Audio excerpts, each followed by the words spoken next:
Every road trip starts with the promise of freedom, the open highway, the thrill of the unknown, and the sense that anything can happen. But what if the unknown is far darker than you ever imagined? Welcome to Verified Fear's Horror Stories channel, where true tales of terror from the open road will make you question every mile you travel. Tonight, I'm sharing the 12 most disturbing real-life road trip horror stories. Accounts so chilling, you'll never look at an empty highway the same way again. If you think you're brave enough to handle the truth, hit subscribe, turn on notifications, and share your own terrifying road trip experience in the comments below. Let's see who can make it to the end without looking over their shoulder. Because on this channel, the fear is always real. There's a silence that settles over the wilds of northern British Columbia that feels ancient, almost sentient. It's the kind of silence that creeps into your bones, that makes you realize just how far you are from the rest of the world.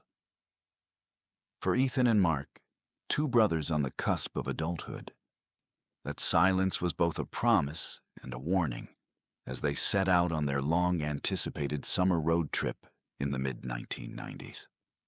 Ethan, the older at 18, was eager to taste freedom before college, while Mark, 16, was content to follow his brother's lead, trusting him implicitly, as younger siblings often do. Their journey began with the kind of excitement that only youth and a full tank of gas can bring. They had mapped out a route that would take them from their small hometown in southern British Columbia all the way to the rugged coast of Prince Rupert.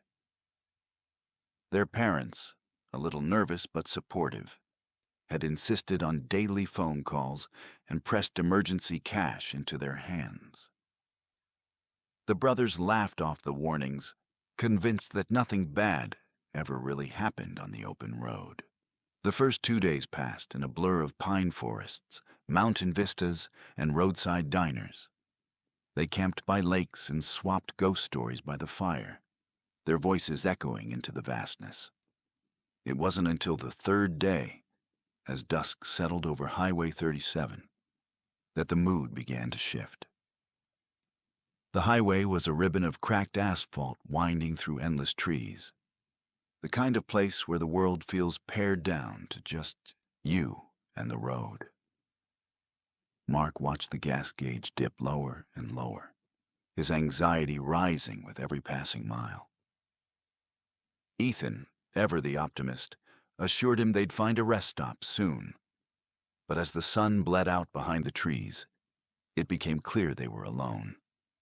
When they finally spotted a gravel pull-off, half hidden by overgrown brush, it felt like a relief.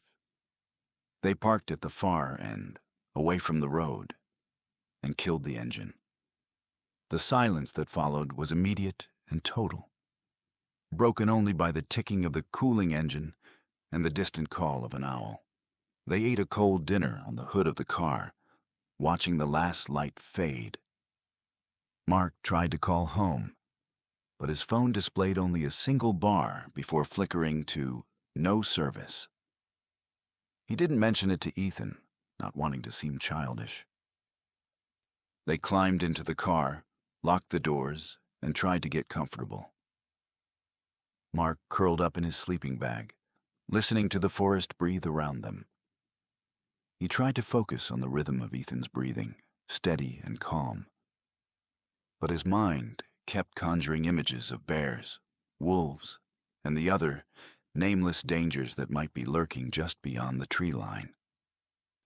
Sleep came fitfully, broken by strange dreams and the occasional snap of a twig outside. At some point, Mark woke with a start, heart pounding, unsure what had roused him. The car was cold and damp, the windows fogged with their breath. For a moment, he lay still, listening. Then he heard it, a faint crunching sound, like footsteps on gravel, slow and deliberate. He held his breath, straining to see through the condensation. At first, there was nothing. just the vague shapes of trees and the reflection of his own pale face. Then, movement, a shadow passing close to the car, too tall and upright to be an animal. Reached over and shook Ethan's shoulder, whispering his name. Ethan groaned and sat up, rubbing his eyes. Mark gestured for silence, his hand trembling. Together, they listened. The footsteps came again, louder this time, circling the car. Ethan's face went pale. He reached for the keys, but in the darkness and panic, fumbled them onto the floor. Suddenly, a face appeared at the driver's side window. It was close enough that Mark could see the lines etched into the man's skin, the wild look in his eyes. The man grinned, revealing yellowed teeth, and pressed his hand flat against the glass. Mark recoiled, his breath coming in short, shallow gasps. Another figure appeared at the rear window, then another at the passenger side. In total, Mark counted 5 men, all dressed in dark, ragged clothes, their faces gaunt and hungry-looking. One of them tried the passenger door, rattling the handle. Another began tapping on the glass with something metallic. A knife, Mark realized with a jolt of terror. Men moved with a strange, predatory patience, as if they were used to waiting for prey to make a mistake. Ethan finally found the keys, his hands shaking so badly he nearly dropped them again. He jammed them into the ignition and turned. The engine sputtered, then roared to life, the headlights illuminating the men in stark, unnatural light. For a split second, they froze, caught in the glare like startled animals. Then, as if on cue, they surged forward, pounding on the windows and doors. Ethan slammed the car into drive and floored the accelerator. The tires spun on the loose gravel before catching, and the car lurched forward, narrowly missing one of the men who stumbled back with a snarl. Mark looked back as they sped onto the highway, his vision swimming with tears of relief and terror. The men stood at the edge of the pull-off, watching them go, their faces blank and unreadable. They drove for miles in silence, the only sound the roar of the engine and their own ragged breathing. Ethan's knuckles were white on the steering wheel. Mark stared out the window, half expecting to see headlights in the rearview mirror or figures running alongside the car. When they finally reached a truck stop, bathed in harsh fluorescent light, they pulled in and sat for a long time, neither willing to get out. Eventually, Ethan managed to call their parents, inventing a story about car trouble. They didn't mention the men or the terror that had nearly consumed them. It felt unreal, like a nightmare they'd shared.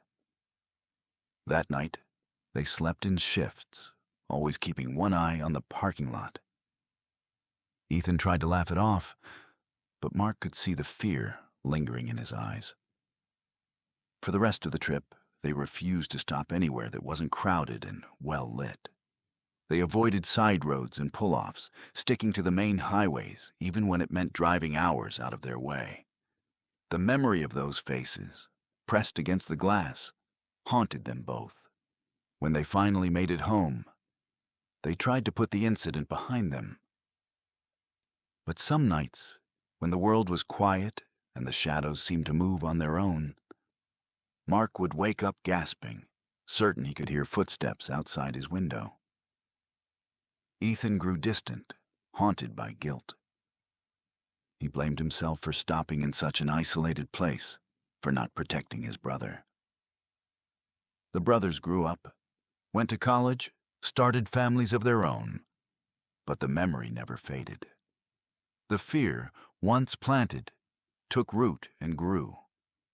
Years later, Mark found himself driving that same stretch of highway, unable to resist the pull of the past. The forest looked the same, tall, dark, and endless, He slowed as he passed the pull-off, half expecting to see the men standing there, waiting. But the lot was empty, overgrown with weeds. He parked for a moment, engine idling, and tried to make sense of what had happened all those years ago. He wondered if the men were drifters, escaped convicts, or something else entirely. The not knowing was almost worse than the memory itself. He asked around at local diners and gas stations, hoping for answers. Most people just shrugged. But one old-timer, a trucker with a face like worn leather, leaned in close and whispered, "You're lucky, kid. There's things in those woods that don't want to be found. People go missing out here all the time. Best not to ask too many questions." Mark left with more questions than answers, the old man's words echoing in his mind. Back home, he and Ethan talked about that night for the first time in years. They compared memories, trying to fill in the blanks. Ethan remembered the way the men moved, slow and deliberate, as if they weren't afraid of being caught. Mark remembered the cold, dead look in their eyes. They both remembered the overwhelming sense of helplessness, the certainty that they were completely alone. The story became a cautionary tale in their family. They warned their own children never to stop on deserted roads, never to trust the silence of the wilderness. They locked their doors religiously, even in the safest neighborhoods. The fear, once a shadow in the back of their minds, became a part of who they were. As the years passed, the memories softened around the edges, but never disappeared. Sometimes Mark would wake in the middle of the night, heart racing, convinced he could hear footsteps outside. He would lie in bed, holding his breath until the feeling passed. Other times, he would find himself staring out the window at the darkness, searching for movement, for any sign that the men had followed him home. Ethan struggled with nightmares, reliving the moment when the engine wouldn't start, when the men pressed closer, their faces inches from his own. He saw a therapist, tried to rationalize the fear, but it never completely went away. He wondered what would have happened if the car hadn't started, if they'd been forced to confront the men outside. The possibilities haunted him. Their parents eventually learned the truth, pieced together from fragments overheard in late-night conversations. Their mother wept. Their father grew quiet and withdrawn. The incident became a ghost in the family, haunting holidays and reunions, a reminder of how quickly life can change. Mark became obsessed with true crime, reading everything he could about disappearances and unsolved cases along remote highways. He found stories of hitchhikers who vanished, of cars found abandoned on the side of the road, of families who were never seen again. Each story felt like a piece of a puzzle he would never solve. He wondered how many others had encountered the men in the night, and how many hadn't been as lucky. The brothers eventually drifted apart, the trauma of that night creating a distance neither could bridge. They spoke less often, their conversations stilted and awkward. But the bond forged in fear remained, an unspoken understanding that no one else could share.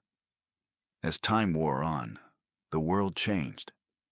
Cell phones became ubiquitous, GPS made it harder to get lost.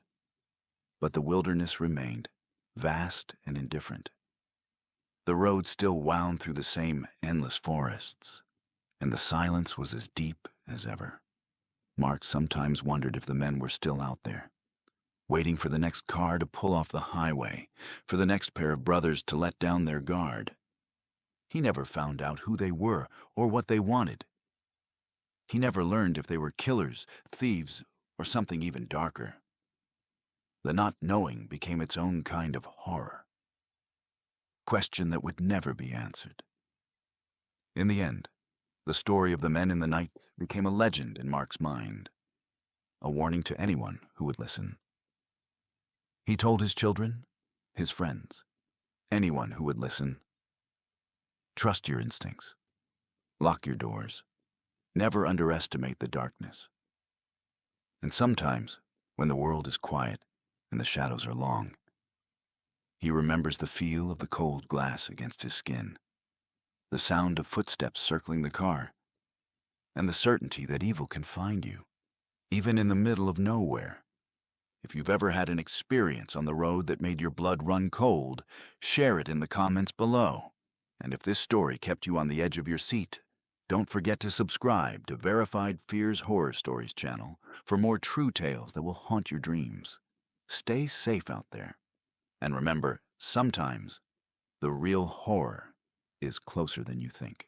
Let's move on to our second story. A true account that will make you question every vehicle you see in your rearview mirror. The Patel family's road trip was supposed to be a celebration. Raj and Sunita had saved for months to take their two children, Arjun and Priya, on a cross-country journey from Vancouver to Toronto. It was the kind of trip that families dream about, a minivan packed with snacks, playlists, and the promise of adventure. For the first few days, everything went according to plan. They drove through the lush landscapes of British Columbia, marveled at the Rockies, and stopped at quirky roadside attractions, collecting memories as they went. By the time they reached the prairies of Saskatchewan, the novelty of the road had worn off. The kids bickered in the back seat, the snacks dwindled, and the endless stretches of highway began to blur together. It was on one of these monotonous stretches that the first hint of unease crept in. The family pulled into a small, dusty gas station just outside a town called Swift Current. The sun was high, the air thick with the scent of gasoline and wild grass. As Raj filled the tank, Sunita took the kids inside to use the restroom and pick up cold drinks. Inside the store, Sunita felt the weight of someone's gaze. She glanced up and saw a man standing by the magazine rack, eyes fixed on her. He was unremarkable, average height, thinning hair, a faded blue jacket. But there was something unsettling in the way he watched her, unblinking and intent. Sunita hurried the children along, paid for their purchases, and left the store with a tightness in her chest she couldn't explain. Back at the car, she whispered to Raj about the man, but he brushed it off. People stare, especially in small towns. Don't worry. She tried to believe him. They buckled the kids in, pulled out of the gas station, and merged back onto the highway, the incident already fading into the haze of travel fatigue. But within minutes, Sunita noticed the same man's car, a battered silver sedan, pull out of the gas station and fall in behind them. At first, she thought nothing of it. There weren't many roads out here, and it was only natural that another traveler would be heading east. But as the miles ticked by, the sedan remained a constant presence in the rearview mirror. It never got too close, never tried to pass. But it never fell far behind either. Sunita tried to distract herself with music, with conversation, with the endless task of keeping the kids entertained. But every time she glanced in the mirror, the sedan was there. She mentioned it to Raj, who shrugged. Coincidence, he said, but his voice was less certain this time. They stopped for lunch in Moose Jaw, pulling into a busy fast food restaurant. As they ate, Sunita watched the parking lot through the window. Sure enough, the silver sedan pulled in a few minutes later. The man didn't get out. He sat in his car, staring straight ahead, hands gripping the steering wheel. Sunita's unease deepened into fear. She tried to keep her voice steady as she told Raj, who grew visibly tense. "Let's just get back on the road," he said, hurrying the family out of the restaurant. Back on the highway, The sedan followed. It was always there, a silent shadow. Raj tried to lose him by taking an unexpected exit, doubling back through a small town and rejoining the highway miles later. For a brief, hopeful moment, the sedan was gone. The family relaxed, laughter returning to the car as the kids played games in the back seat. But as they merged onto the main highway again, Sunita's heart sank. The silver sedan appeared in the mirror, as if it had been waiting for them. The man's persistence was chilling. There was no reason for him to follow them, no sign of road rage or misunderstanding. He never flashed his lights, never tried to communicate. He simply followed, mile after mile, hour after hour. The children sensed the tension, their voices growing quieter as the day wore on. Arjun, the older of the two, asked if everything was okay. Sunita forced a smile and told him not to worry, but her hands shook as she adjusted the air conditioning. Raj gripped the wheel so tightly, his knuckles turned white. As the afternoon faded into evening, the family grew desperate. They tried calling the police, but cell service was spotty in the rural stretches. When they finally reached a dispatcher, they were told there wasn't much anyone could do. Unless he's threatening you or breaking the law, there's not much we can do, the officer said, his voice apologetic but firm. Try to stay in populated areas. But there were no populated areas, just endless fields, the occasional farmhouse, and the ever-present silver sedan. The sun dipped low, casting long shadows across the road. The minivan's headlights flickered on, illuminating the empty highway ahead. Behind them, the sedan's lights glowed like twin eyes, unblinking and relentless. As darkness fell, the family's fear grew. Every sound seemed amplified. The hum of the tires, the rattle of loose change in the cup holder, the nervous whispers between Raj and Sunita. The children fell asleep, curled up in the back seat, unaware of the danger that stalked them through the night. Raj tried to stay calm, but Sunita could see the fear in his eyes. "What does he want?" she whispered. Raj shook his head. "I don't know. But we can't stop. Not until we lose him." They drove on, hour after hour, exhaustion setting in. The highway stretched endlessly ahead, a ribbon of darkness bordered by fields and forests. Every so often they passed another car or truck, but the sedan always remained, never overtaking, never falling behind. At one point, Raj pulled into a rest area, hoping the presence of other travelers would deter the man. The sedan pulled in as well, parking at the far end of the lot. Raj waited, engine idling, watching the man through the rearview mirror. The man never moved, never looked away. After 10 minutes, Raj gave up and pulled back onto the highway. The sedan followed. Sunita's fear turned to anger. She rolled down her window at a stoplight in a small town and shouted at the man, demanding to know why he was following them. The man stared straight ahead, expressionless, as if he hadn't heard her at all. The light turned green, and the minivan sped off, the sedan close behind. By midnight, the family was near their breaking point. The children slept fitfully, waking now and then to ask if they were there yet. Sunita's nerves were frayed, her hands trembling as she clutched the seat. Raj's eyes were bloodshot, his voice hoarse from hours of whispered strategizing. Finally, they saw the lights of a large truck stop ahead, a beacon of hope in the darkness.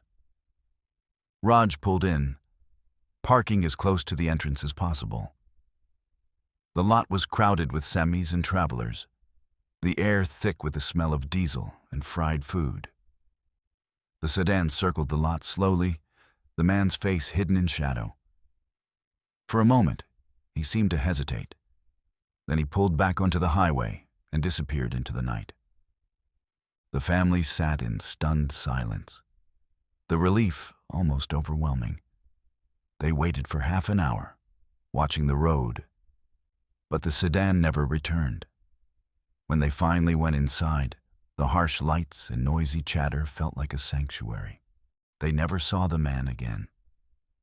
The rest of their trip passed without incident, but the memory of that night haunted them. Sunita would wake in the night, heart racing, convinced she saw headlights outside her window. Raj became hypervigilant, checking the rearview mirror constantly, always wary of cars that lingered too long behind them. For years afterward, the family avoided road trips, choosing instead to fly or stay close to home. The children grew up, but the story became a family legend, a cautionary tale told at gatherings and holidays. Sunita would warn friends and relatives to trust their instincts, to never ignore the feeling of being watched. The experience changed them.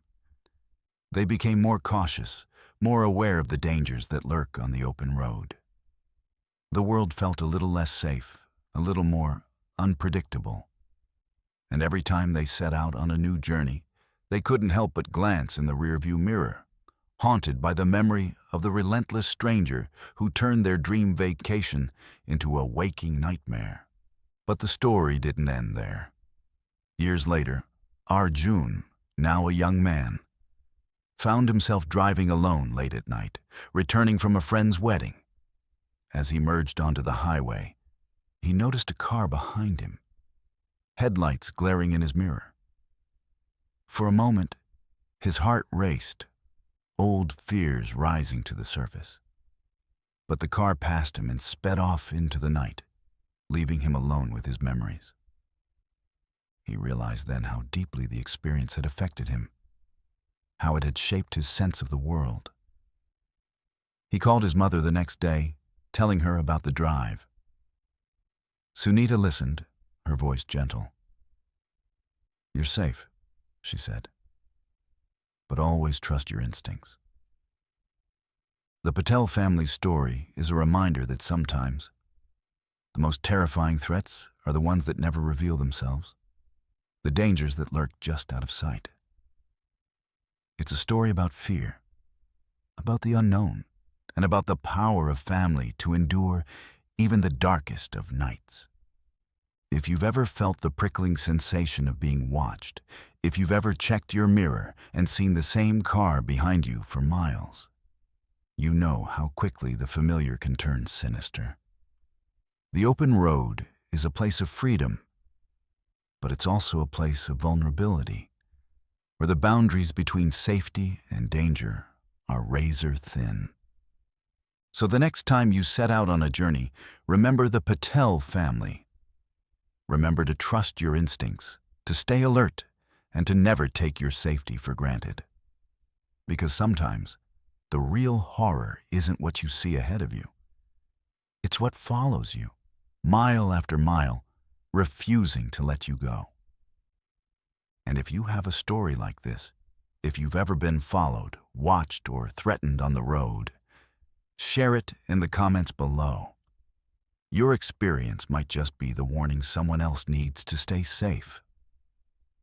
Don't forget to subscribe to Verified Fear's Horror Stories channel for more true tales that will keep you looking over your shoulder. Stay safe out there. And remember, sometimes the scariest things are the ones that never show their face. Let's move to our third story. A true account that proves sometimes the most terrifying dangers on the road are the ones that come disguised as kindness. The summer after their sophomore year, best friends Emily and Sarah decided to take a road trip across the American Midwest. They were both 20, full of restless energy and the kind of optimism that comes from never having been truly afraid. Their plan was simple: drive from their college town in Iowa to Denver, stopping at every oddball roadside attraction they could find. They packed their little blue hatchback with snacks, mixtapes, and a tent, promising their parents they'd stick to main roads and check in every night. It was supposed to be a trip they'd remember for the rest of their lives. And it was, but not for the reasons they'd hoped. The first 2 days were everything they'd imagined. They took selfies with giant fiberglass cows, ate pie at a diner shaped like a UFO, and camped beneath skies so wide and star-filled it made them feel tiny and infinite at the same time. They laughed about their parents' warnings, about horror movies where girls like them made all the wrong choices. "We're not stupid," Emily said, tossing her hair and grinning across the campfire at Sarah. "We know how to take care of ourselves." On the third day, they left Kansas City behind and headed west, the landscape flattening into endless fields of corn and wheat. The sun was high, the air thick and humming with the sound of insects. They sang along to the radio, windows down, hair whipping in the wind. It was the kind of day that felt like it could last forever. But by late afternoon, the car's gas gauge dipped lower and lower. Emily, who was driving, frowned at the dashboard. "We should have filled up back in that last town," she said, her voice tight with worry. Sarah pulled out her phone, but the signal was weak and the map wouldn't load. They passed a sign for a town called Harper, 10 miles ahead. "We'll make it," Emily said, trying to sound confident. They didn't. 5 miles later, the engine sputtered and died, the car coasting to a stop at the side of a narrow 2-lane road. The field stretched out on either side, golden and empty, the nearest farmhouse a distant smudge on the horizon. They sat in silence for a moment, the reality of their situation settling over them like a heavy blanket. "Well, shit," Sarah said finally, forcing a laugh. "At least it's not dark yet." They got out, stretching their legs and scanning the horizon. The road was empty, the only movement the wind rippling through the crops. Emily tried her phone. No service. Sarah climbed onto the roof of the car, waving her arms at the empty road. But no one came. An hour passed. The sun began to dip, the light turning soft and golden. Emily started to worry in earnest. "We need to get to that town before it gets dark," she said. "We can't just sit here all night." Sarah nodded, but before they could start walking, a battered white van appeared on the horizon, growing larger as it approached. Emily felt a surge of relief. Finally, someone who could help. The van slowed as it drew near, pulling over to the shoulder with a squeal of brakes. The driver's window rolled down, and a man in his late 30s leaned out, grinning. "Car trouble?" he called, his voice cheerful. Emily explained their situation, and the man nodded sympathetically. "Happens all the time out here," he said. "I can give you a ride into Harper. There's a gas station there. I'll even bring you back." Emily hesitated, glancing at Sarah.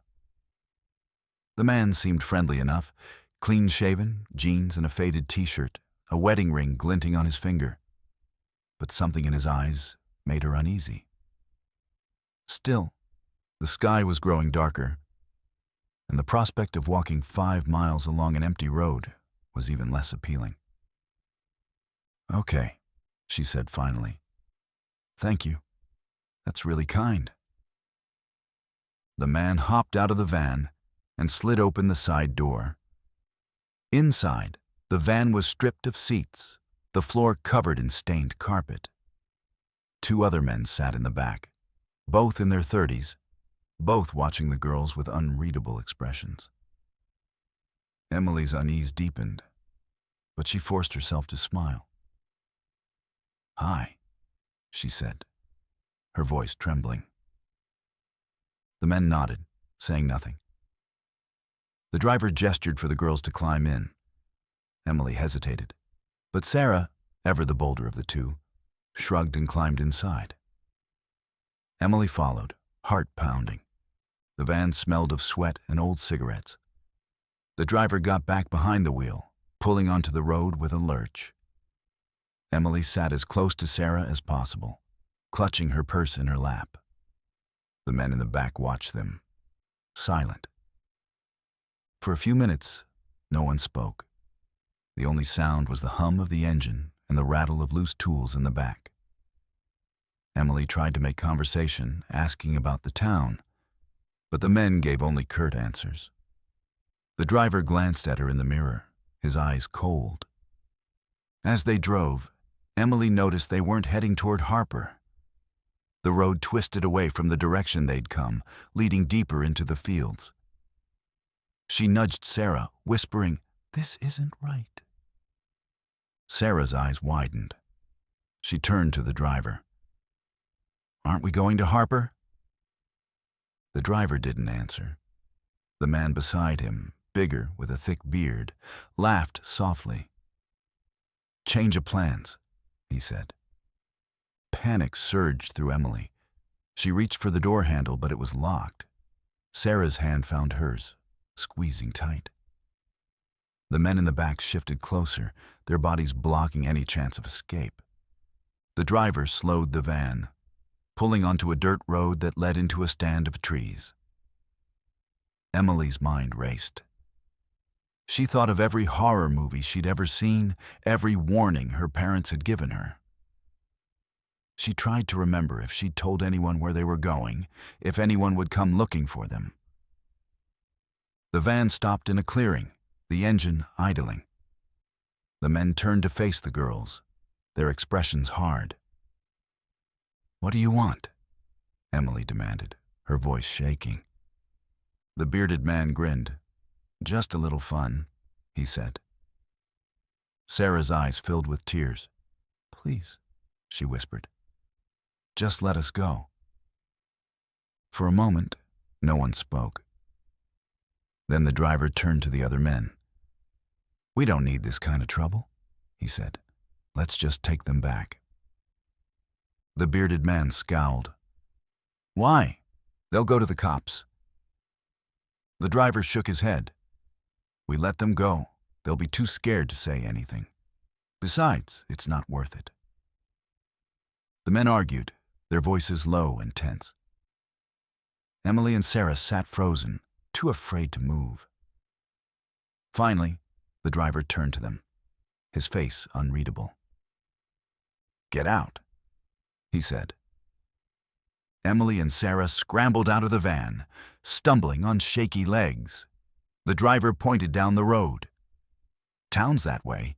Don't look back." They ran, not daring to glance over their shoulders. The van's engine roared to life, and they heard it speed away, the sound fading into the distance. They ran until their lungs burned, until the lights of Harper appeared on the horizon. They stumbled into the gas station, breathless and shaking, and begged the attendant to call the police. The police took their statement, but the van was long gone. The girl's car was still where they'd left it, untouched. They never saw the men again. The experience changed them. Emily became cautious, wary of strangers. Sarah struggled with nightmares, waking in the night to the sound of engines and the smell of cigarettes. They stayed friends, but the easy laughter of their road trip was gone, replaced by a shared understanding of how quickly the world could turn dangerous. Years later, Emily would find herself driving alone late at night, headlights cutting through the darkness. Every time she saw a van in her mirror, her heart would race, her hands tightening on the wheel. She never forgot the lesson she'd learned on that lonely road. Sometimes, the most terrifying monsters are the ones who look just like everyone else. If you've ever accepted help from a stranger, if you've ever trusted someone because you had no other choice, you know how quickly kindness can turn to fear. The open road is a place of freedom, but it's also a place where danger can hide in plain sight. So the next time you find yourself stranded, remember Emily and Sarah. Trust your instincts, stay alert, and never, ever get into a car with someone who makes you uneasy. If you have a story like this, if you've ever been offered a ride that didn't feel right or escaped a situation that could have ended badly, share it in the comments below. Your experience might be the warning someone else needs to stay safe. And don't forget to subscribe to Verified Fear's Horror Stories channel for more true tales that will keep you looking over your shoulder. Stay safe out there. And remember, sometimes the scariest dangers are the ones that come with a smile. Let's continue with our fourth story, one that blurs the line between reality and the supernatural, and will make you question what really haunts the open road. For as long as she could remember, Rachel had loved road trips. She was the kind of person who found comfort in the hum of the engine, the endless ribbon of highway, and the way the world seemed to open up when you left the city behind. Her boyfriend, Tyler, was more of a homebody, but he loved Rachel enough to indulge her wanderlust. That's how they found themselves driving across the lonely highways of Wyoming one chilly October night, the sky heavy with stars and the land around them swallowed by darkness. They'd spent the day hiking in Yellowstone, marveling at geysers and watching herds of bison move across the plains. By the time they left the park, the sun had already dipped below the horizon, leaving them with hours of driving ahead before they'd reach their motel in Casper.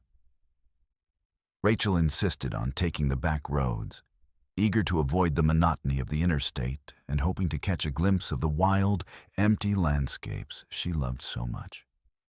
Tyler agreed, though he was less enthusiastic as the GPS led them onto narrower and more isolated roads, the headlights barely piercing the blackness that pressed in on all sides. The first hour passed in companionable silence. Rachel drove, her hand steady on the wheel, while Tyler dozed in the passenger seat. The only sounds were the engine, the occasional thump of the tires over a pothole, and the distant howl of the wind. Every so often, Rachel would spot the faint glow of a farmhouse or the silhouette of a barn against the night sky. But for the most part, they were alone. She felt a thrill at the isolation, the sense that they were the only people in the world. That feeling began to shift as the night wore on. The road grew rougher, the trees along the shoulder crowding closer.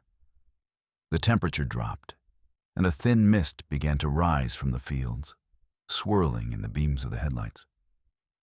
Rachel turned off the radio, suddenly uneasy. She couldn't say why, but the darkness felt heavier, more oppressive. Tyler stirred, rubbing his eyes and glancing at the clock. It was nearly midnight. "Are we almost there?" he asked, his voice thick with sleep. "About another hour," Rachel replied, forcing a smile.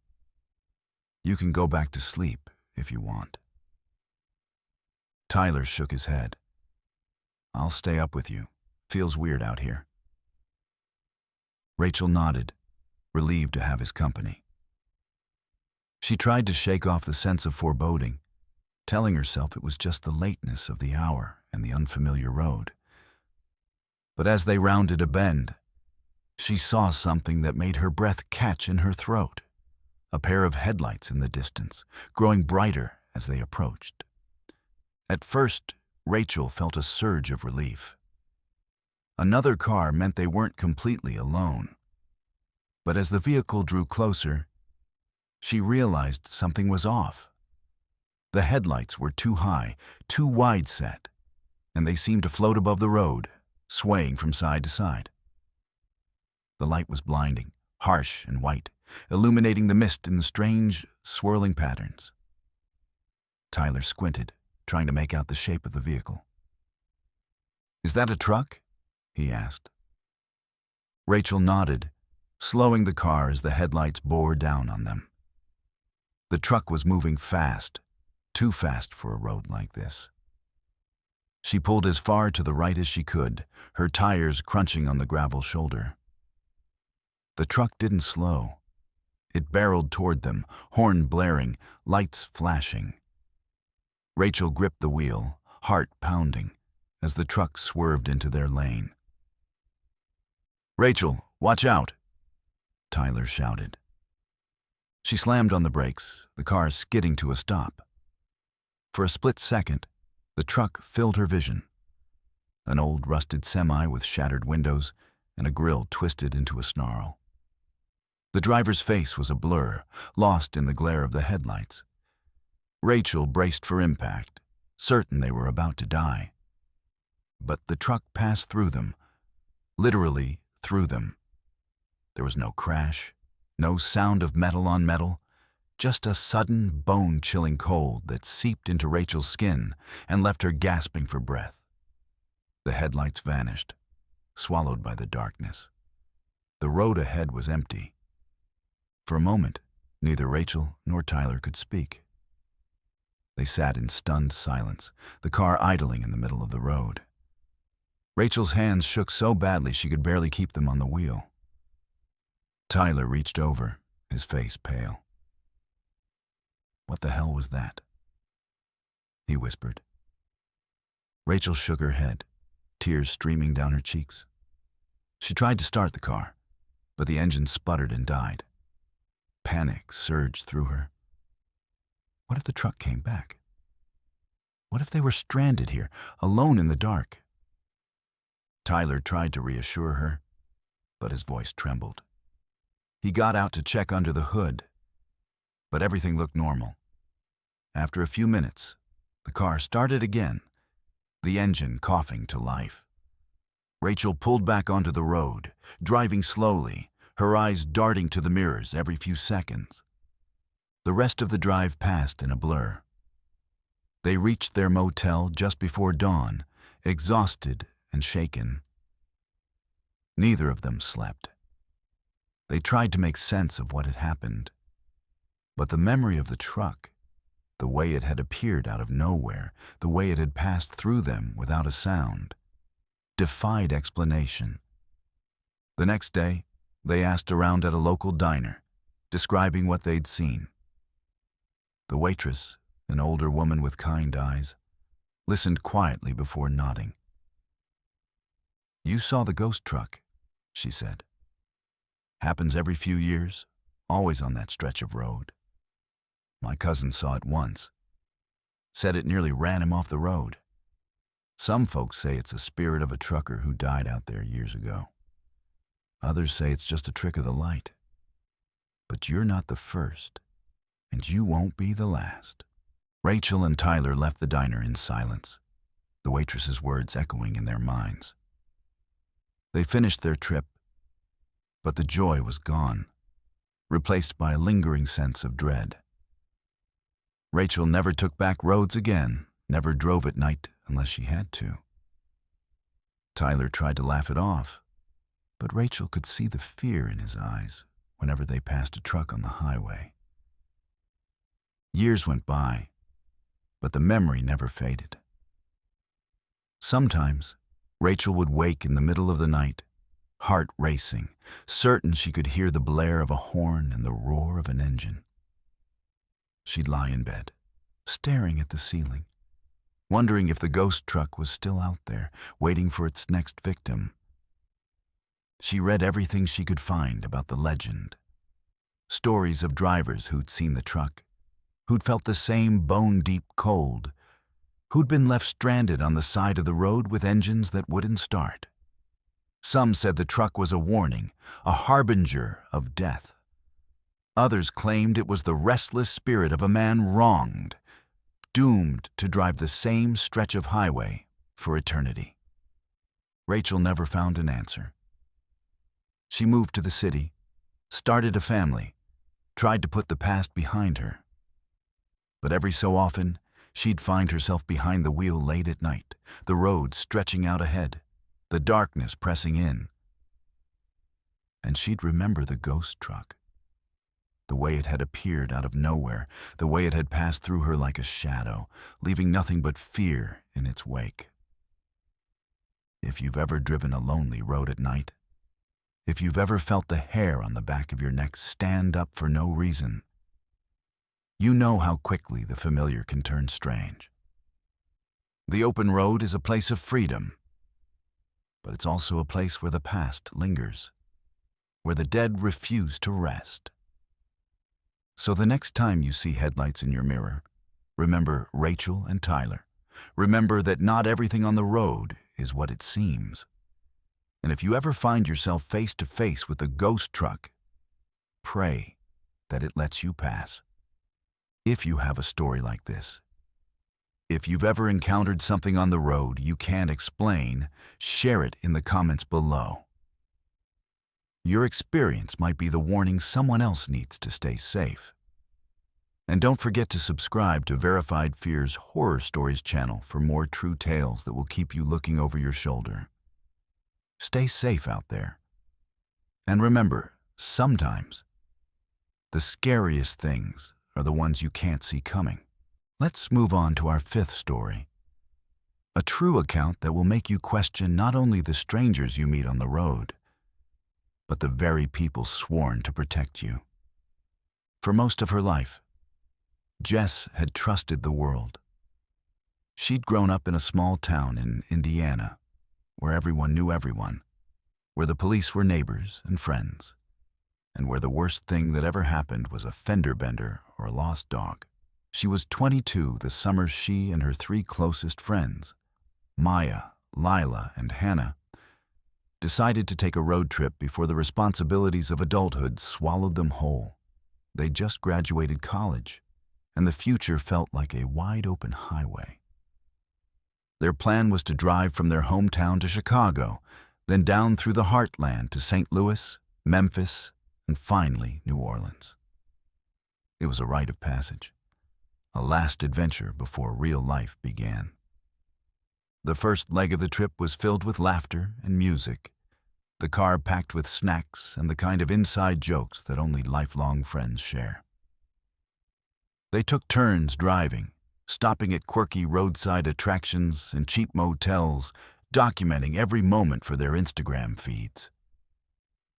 They felt invincible, untouchable, as if nothing bad could ever happen to them. It was on the second night, somewhere in southern Illinois, that things began to unravel.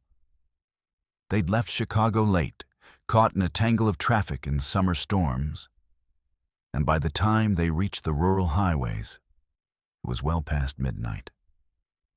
The world outside the car was a blur of cornfields and darkness, the only light coming from the headlights and the occasional flicker of lightning on the horizon. Jess was driving, her eyes gritty with exhaustion, when she saw the red and blue lights in the rearview mirror. Relief washed over her. She'd been fighting to stay awake, and the sight of a police car felt like a sign that they were still tethered to civilization. She slowed and pulled onto the shoulder, rolling down her window as the cruiser stopped behind them. The officer approached slowly, flashlight in hand. He was tall, broad-shouldered, with a face that was hard to read in the shifting shadows. His uniform was crisp, his badge gleaming in the light. "Evening, ladies," he said, his voice calm but authoritative. "Where are you headed?"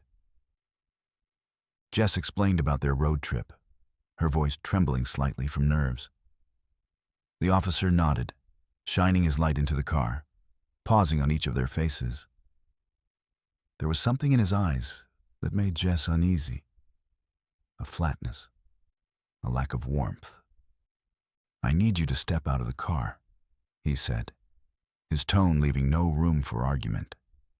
The girls exchanged nervous glances, but did as they were told. The officer lined them up on the shoulder asking for their IDs. He studied each one carefully, then handed them back. "You girls shouldn't be out here this late," he said.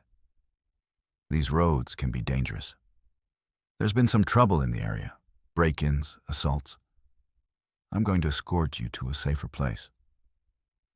Jess felt a flicker of relief. Maybe he was just being cautious, looking out for them. But as the officer got back in his cruiser and gestured for them to follow, a knot of unease tightened in her stomach. They drove for miles, the police car leading the way, its lights flashing in the darkness. The road grew narrower, the cornfields pressing in on either side. Jess lost track of where they were. The GPS had stopped working, and there were no street signs, no houses, nothing but endless rows of corn. Finally, the cruiser turned onto a dirt road, barely wide enough for the car. Jess hesitated, but the officer flashed his lights again, urging her forward. She followed, heart pounding, as the road wound deeper into the fields. They came to a clearing, where a dilapidated barn stood silhouetted against the sky. The officer got out, motioning for them to park. Jess's hands shook as she turned off the engine. The girls sat in silence, fear thick in the air. The officer approached, his face unreadable. "I need to check your car," he said. "There have been reports of stolen property in the area." Jess nodded, too afraid to argue. The officer circled the car, shining his flashlight into the windows. Suddenly, another set of headlights appeared, bouncing down the dirt road. A pickup truck pulled into the clearing, and two men got out, shotguns slung over their shoulders. Panic surged through Jess. She glanced at her friends, their faces pale with terror. The officer spoke quietly with the men, then turned back to the girls. "I need one of you to come with me," he said, his eyes settling on Maya. Maya shook her head, backing away. "Why? What did we do?" "It's just a few questions," the officer said, his tone hardening. "You'll be safe." Jess stepped forward, her voice shaking. "We want to stay together." The officer's expression darkened. "Don't make this harder than it has to be." The men with the shotguns moved closer, their faces hidden in shadow. Jess's mind raced. This wasn't right. None of it was right. She remembered every warning her parents had ever given her, every story she'd dismissed as paranoia. She grabbed Maya's hand, pulling her back. "We're not going anywhere," she said, her voice stronger than she felt. The officer's jaw tightened. For a moment, Jess thought he might force the issue. But then he glanced at the men, and something passed between them. A silent conversation. The officer sighed, stepping back. "Fine," he said. "Get in your car and go. But if I see you out here again, there will be consequences." Jess didn't wait for him to change his mind. She shoved her friends into the car, fumbling with the keys. The engine roared to life, and she tore out of the clearing, gravel spraying behind them. In the rearview mirror, she saw the men watching them go, their faces blank and cold. They drove for miles, not daring to stop, not daring to speak. When they finally reached a main road, Jess pulled over, her hands shaking so badly she could barely hold the wheel. The girls huddled together, crying and shaking, the adrenaline slowly ebbing away. They called the police, but the dispatcher seemed skeptical. "Are you sure it was a real officer?" she asked. "There haven't been any patrols in that area tonight." Jess's blood ran cold. She described the cruiser, the badge, the men with the shotguns. The dispatcher promised to send someone to check it out, but Jess could tell she didn't believe them. They spent the rest of the night in a brightly lit gas station, too afraid to sleep. In the morning, they tried to retrace their route, but the dirt road was gone, swallowed by the cornfields. There was no sign of the barn, no tire tracks, nothing to prove what had happened. The experience changed them. Jess became wary, mistrustful of authority. Maya struggled with nightmares, waking in the night to the sound of footsteps outside her window. Lila and Hannah withdrew, their friendship strained by the trauma they'd shared. They never found out who the officer was or what he and the men had planned. The police dismissed their story, chalking it up to stress and exhaustion. But Jess knew what she'd seen. The coldness in the officer's eyes, the threat in his voice, the sense that they'd come within inches of something truly evil. Years later, Jess still avoided rural roads, still flinched at the sight of flashing lights in her mirror. She told her story to anyone who would listen, warning them to trust their instincts, to never follow a stranger, no matter what uniform they wore. If you've ever felt the prickling sensation that something isn't right, if you've ever questioned the motives of someone in authority, you know how quickly trust can turn to fear. The open road is a place of freedom, but it's also a place where danger can wear any face, even the face of the law. So the next time you're pulled over on a lonely road, remember Jess and her friends. Stay together, stay alert, and never, ever let your guard down. If you have a story like this, if you've ever been threatened by someone you thought you could trust, share it in the comments below. Your experience might be the warning someone else needs to stay safe. And don't forget to subscribe to Verified Fear's Horror Stories channel for more true tales that will keep you looking over your shoulder. Stay safe out there. And remember, sometimes the scariest dangers are the ones that wear a badge. Let's continue with our sixth story. A true account that will make you question what really lingers on the roads we build over the past. For decades, the small town of Millersfield was defined by its isolation. Tucked between rolling hills and dense woods, its only connection to the outside world was a winding, two-lane road that snaked through the countryside. The road was notorious for its sharp bends, steep drop-offs, and the way it seemed to disappear into fog on humid summer nights. Locals called it Old Millersfield Road, and everyone knew someone who'd lost control on its curves. For years, the town council lobbied for a safer, straighter bypass, a modern highway that would skirt the town and make travel easier for everyone. When the bypass finally opened, it was hailed as a triumph of progress. The new road cut straight through the hills, bypassing the old mines and abandoned farmsteads that dotted the landscape. It was wide, well-lit, and smooth as glass. The first week, traffic was heavy with curious locals eager to try out the new route. But almost immediately, the stories began. It started with a trucker named Dave, who was hauling a load of lumber late one night. He was the first to report seeing something strange, a group of children, dressed in old-fashioned clothes, standing by the side of the road. Dave slowed, thinking they might be lost or in trouble. But as he drew closer, the children vanished, dissolving into thin air. He told himself it was just fatigue, a trick of the headlights on the mist. But the image haunted him for days. A week later, a young woman named Carla was driving home from her shift at the hospital. She was tired, her mind drifting, when she saw a figure step into the road ahead. She slammed on the brakes, heart pounding, but there was nothing there. She sat for a moment, shaking, before continuing on. The next morning, she found a tiny, muddy handprint on her windshield. The stories multiplied.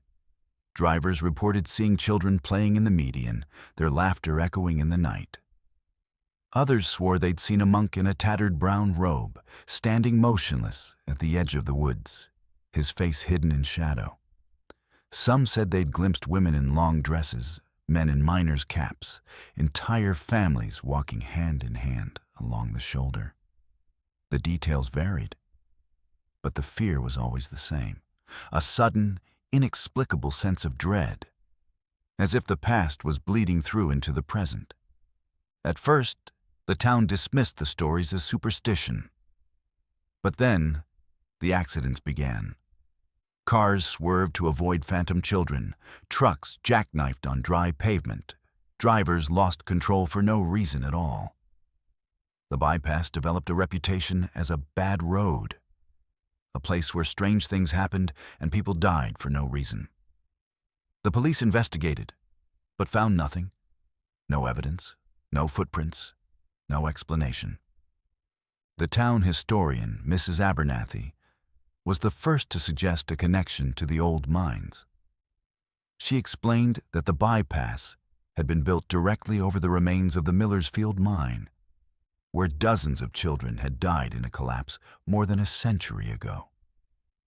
The mine had been sealed and forgotten, but the memory lingered in the town's collective consciousness.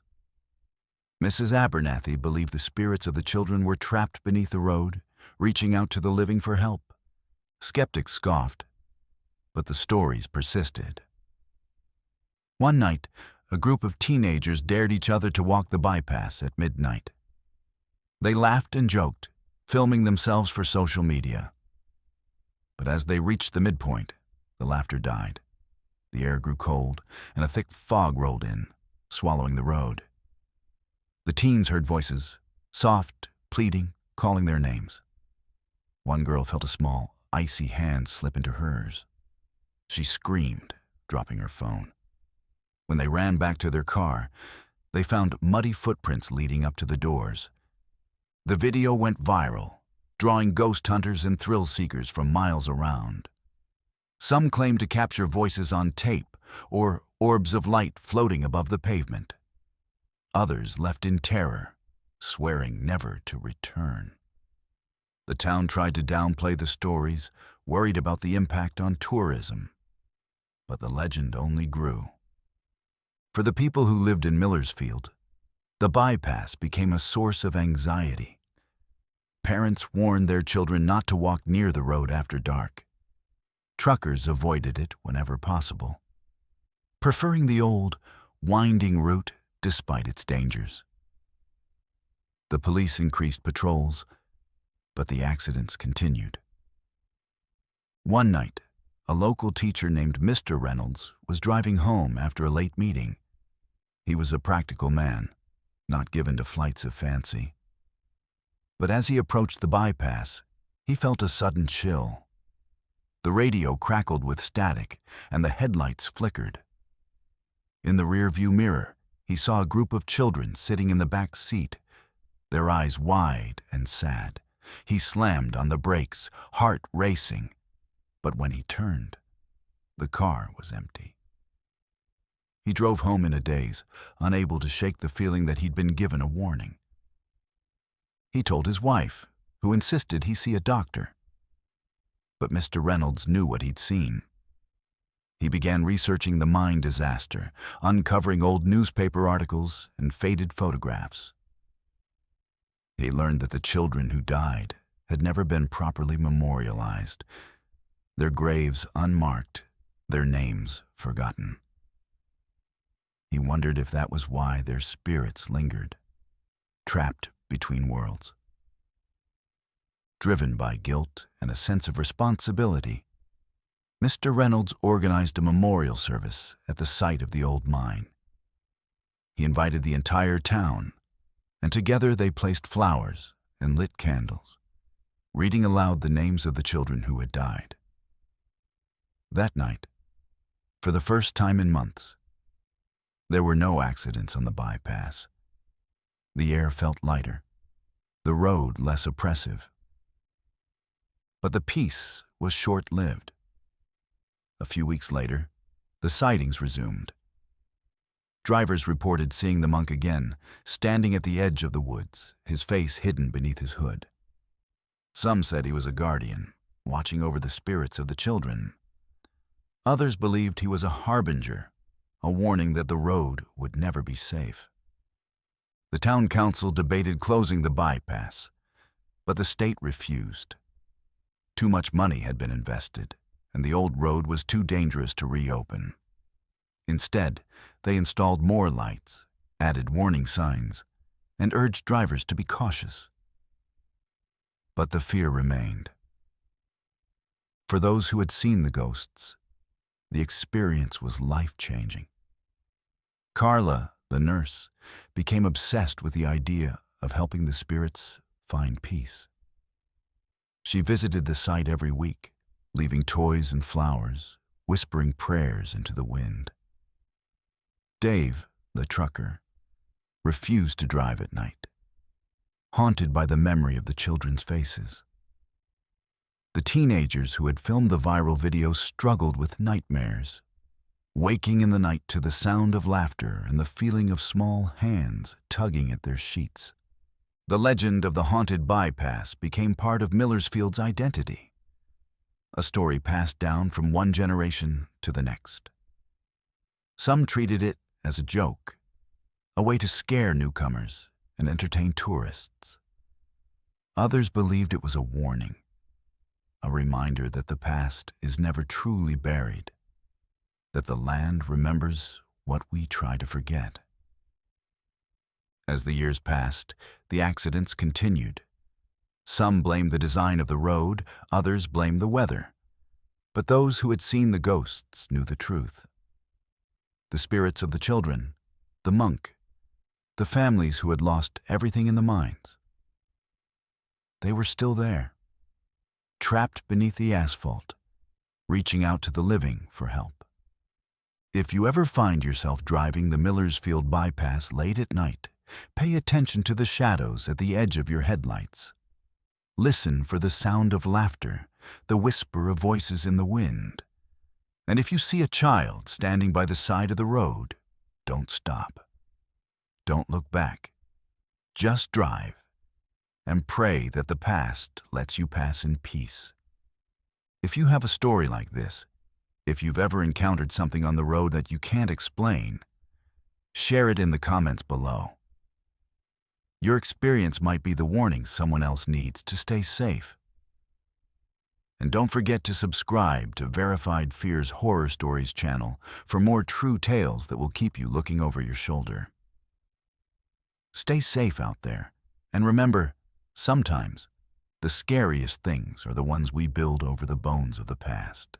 If you would like this story expanded with even more psychological depth, dialogue, or additional perspectives, just let me know, and I can continue to build on this foundation to reach your exact word count and style preferences.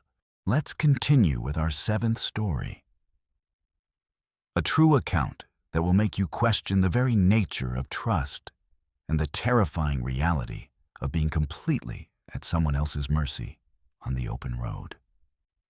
For as long as she could remember, Olivia had been fiercely independent. She was the kind of person who thrived on adventure, who relished the freedom of solo travel, and who believed that the world, for all its dangers, was mostly good. She'd driven cross-country twice before, each time finding new friends, new stories, and new corners of America to fall in love with. It was the summer after her college graduation, and she decided to take one last road trip before settling into her first real job. A journey from her childhood home in Vermont all the way to San Diego, where her new life awaited. Her parents worried, of course, but Olivia reassured them with her usual confidence. She had a reliable car, a carefully planned route, and a phone loaded with emergency contacts. She promised to check in every night and avoid picking up strangers. And with a hug and a wave, she set out into the sunrise. feeling the familiar thrill of the unknown ahead. The first days were everything she'd hoped for. She wound through the lush hills of New England, stopped for lobster rolls in Connecticut, and watched the skyline of New York City recede in her rearview mirror. She camped in state parks, spent a night in a quirky bed and breakfast in Ohio, and marveled at the endless fields of the Midwest. She took photos at every stop, sending them to her parents and friends, her confidence growing with every mile. By the time she reached the plains of Kansas, the road felt like home, and the worries her parents had pressed on her seemed distant and unnecessary. It was somewhere between Salina and Dodge City that things began to unravel. Olivia had been driving for hours, lulled by the monotony of the highway and the gentle sway of the car. The sun was setting, painting the sky in shades of orange and purple, and she was looking forward to a hot meal and a soft bed in the next town. She passed a sign for a rest area 10 miles ahead and decided to push on, her stomach rumbling with anticipation. The road was empty, the fields on either side stretching out to the horizon, and for the first time all trip, Olivia felt a flicker of unease. She brushed it off as fatigue cranked up the radio and pressed on. As she neared the rest area, Olivia noticed a car pulled over on the shoulder, hazard lights flashing. A man stood beside it, waving his arms, his face etched with worry. Olivia hesitated, her parents' warnings echoing in her mind. But the man looked desperate, and she couldn't ignore the pang of empathy that rose in her chest. She slowed, rolling down her window as she pulled up beside him. "Are you okay?" she called, keeping her distance. The man, mid-30s, clean-shaven, dressed in jeans and a faded t-shirt, explained that his car had broken down and his phone was dead. He asked if she could give him a ride to the next town, just a few miles up the highway. Olivia hesitated, glancing at the empty road behind her. The man seemed harmless enough, and she didn't want to leave him stranded. Against her better judgment, she agreed, unlocking the passenger door and gesturing for him to get in. He thanked her profusely, introducing himself as Tom. He was friendly, chatty, and seemed genuinely grateful for the help. Olivia relaxed as they drove, listening to his stories about growing up in Kansas and his plans to visit family in Colorado.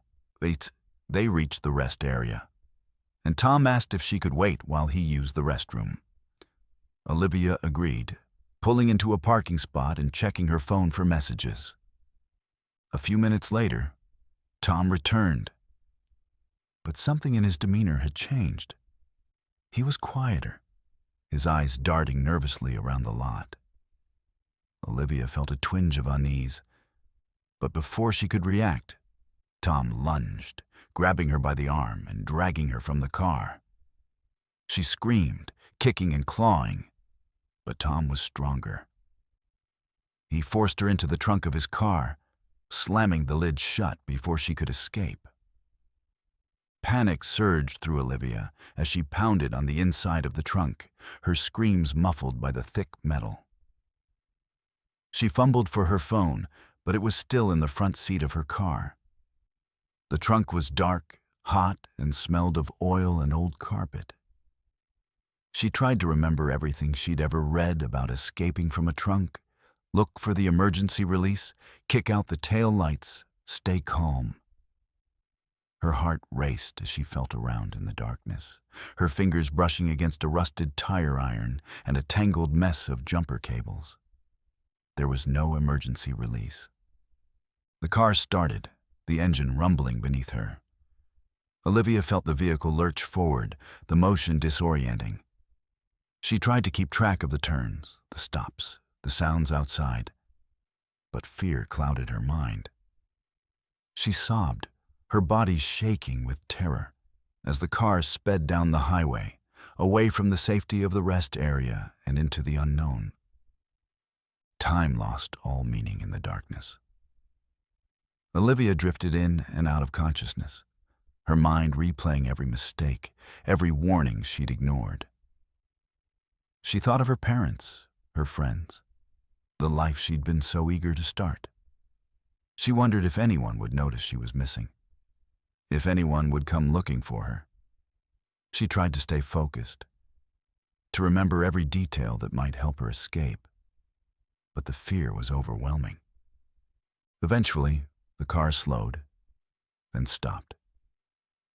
Olivia heard voices outside, Tom and another man, their words muffled by the trunk. She strained to listen, catching snippets of conversation. "She's in the trunk. No one saw. We'll take her to the old place." Her blood ran cold as she realized she wasn't just dealing with one captor, but two.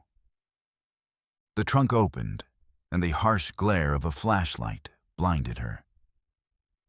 Tom and the other man, a burly, bearded figure with cold eyes, dragged her from the trunk, binding her hands with duct tape.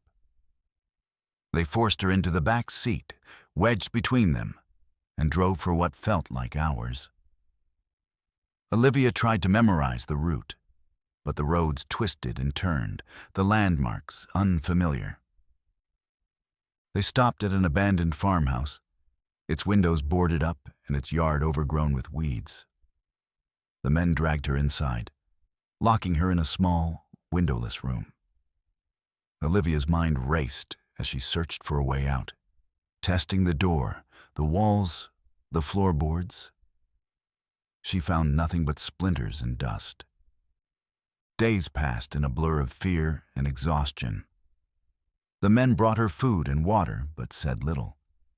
She heard them arguing outside her door, their voices rising and falling. She caught fragments of their plans. Ransom, escape, something about waiting for the right time. Olivia clung to hope, telling herself that someone would come looking for her, that she would find a way out. One night, as the men argued in the kitchen, Olivia heard a faint scraping sound from the wall behind her. She pressed her ear to the plaster, listening. The sound grew louder, then stopped. A whisper, barely audible, filtered through the wall. "Are you okay?" Olivia's heart leapt. She whispered back, explaining her situation. The voice, soft, trembling, belonged to another captive, a teenage girl named Mia. She'd been taken weeks earlier, snatched from a bus stop in a nearby town. The men had kept her locked up, feeding her just enough to keep her alive. Mia had given up hope of rescue, but Olivia's arrival had rekindled a spark of determination. Together, they plotted their escape. Olivia found a loose floorboard, prying it up with a shard of broken glass. Beneath it, she discovered a rusted nail, which she used to pick at the lock on her door. It took days of careful work, but finally, the lock gave way. Olivia waited until the men were asleep, then crept into Mia's room, freeing her from her bonds. They moved silently through the house, hearts pounding, every creak of the floorboards threatening to give them away. They found a phone in the kitchen, but it was dead. The front door was locked, the windows barred. Desperate, they searched for another way out, finally discovering a cellar door that led to the backyard. They slipped into the night, running through the overgrown yard and into the woods beyond. They stumbled through the darkness, branches tearing at their clothes, until they reached a road. Olivia flagged down a passing car, her voice hoarse with relief. The police arrived within minutes, arresting Tom and his accomplice. Olivia and Mia were taken to the hospital, where they were reunited with their families. The ordeal had lasted less than a week, but it felt like a lifetime. The experience changed Olivia forever. She became cautious, wary of strangers, haunted by nightmares of the trunk and the darkness. She struggled with guilt. Why had she stopped? Why hadn't she listened to her instincts? But she also found strength in her survival, in the bond she'd formed with Mia, in the knowledge that she'd fought back and escaped. Olivia told her story to anyone who would listen, warning others to trust their instincts, to be careful on the road, to never take safety for granted. She became an advocate for missing persons, working to help others who had been taken, lost, or forgotten. If you've ever trusted a stranger, if you've ever ignored that flicker of unease, you know how quickly the world can turn dangerous. The open road is a place of freedom, but it's also a place where evil can hide in plain sight. So the next time you see someone stranded on the side of the road, remember Olivia. Trust your instincts, stay alert, and never, ever let your guard down. If you have a story like this, if you've ever escaped a situation that could have ended badly, share it in the comments below. Your experience might be the warning someone else needs to stay safe. And don't forget to subscribe to Verified Fears Horror Stories channel for more true tales that will keep you looking over your shoulder. Let's continue with our 8th story, a true account that will make you realize that sometimes the most terrifying dangers on the road aren't supernatural or human, but mechanical. And that fear can grow from the slow, relentless awareness that your life depends on a machine that's failing you when you're most alone. For as long as he could remember, Adam had loved driving. He loved the feeling of control, the way the world blurred past his windows, the sense of possibility that came with every new stretch of highway. He was the kind of person who volunteered to drive on every road trip, who kept his car spotless and well-maintained, who took pride in knowing the sound of every rattle and hum under the hood. He'd driven through snowstorms in Alberta, across the endless prairies of Saskatchewan, and up the winding mountain roads of British Columbia. He thought he understood the risks of the road: bad weather, reckless drivers, the occasional close call with wildlife. But nothing had prepared him for the night he found himself stranded between Sparwood and Longview, with a car that was dying beneath him and no one for miles in any direction. It started as a routine trip. Adam had been visiting his sister in Fernie, and after a long weekend of hiking and catching up, he set out for home late on a Sunday afternoon. The sky was overcast, the air heavy with the threat of rain. But Adam wasn't worried. He knew the route well, a winding stretch of highway that cut through the foothills, dotted with small towns and the occasional gas station. He filled up his tank, checked his oil, and set off with his favorite playlist humming through the speakers. The first hour passed without incident. The road was empty, the scenery beautiful, and Adam felt the familiar peace that came with being alone behind the wheel. But as dusk settled over the hills, Adam noticed something strange. The engine, usually smooth and responsive, began to stutter. At first, it was just a slight hesitation when he pressed the accelerator, a momentary lag that he chalked up to bad gas or a dirty filter. But as the miles ticked by, the problem grew worse. The car began to lose power on the hills, the engine coughing and sputtering as if it were struggling to breathe. Adam frowned, glancing at the dashboard. No warning lights, no obvious signs of trouble. He turned off the music, listening intently to the sounds coming from under the hood. The stuttering grew more pronounced, the car jerking and shuddering with every mile. Adam's heart began to race. He was miles from the nearest town with no cell service and no one to call for help. He pulled over, popped the hood, and peered into the engine bay, hoping for an obvious solution. Everything looked normal. No smoke, no leaks, nothing out of place. He checked the oil again, tightened the gas cap, and tried to start the car. The engine turned over reluctantly, then caught. But the idle was rough, the whole vehicle vibrating with a sickly rhythm.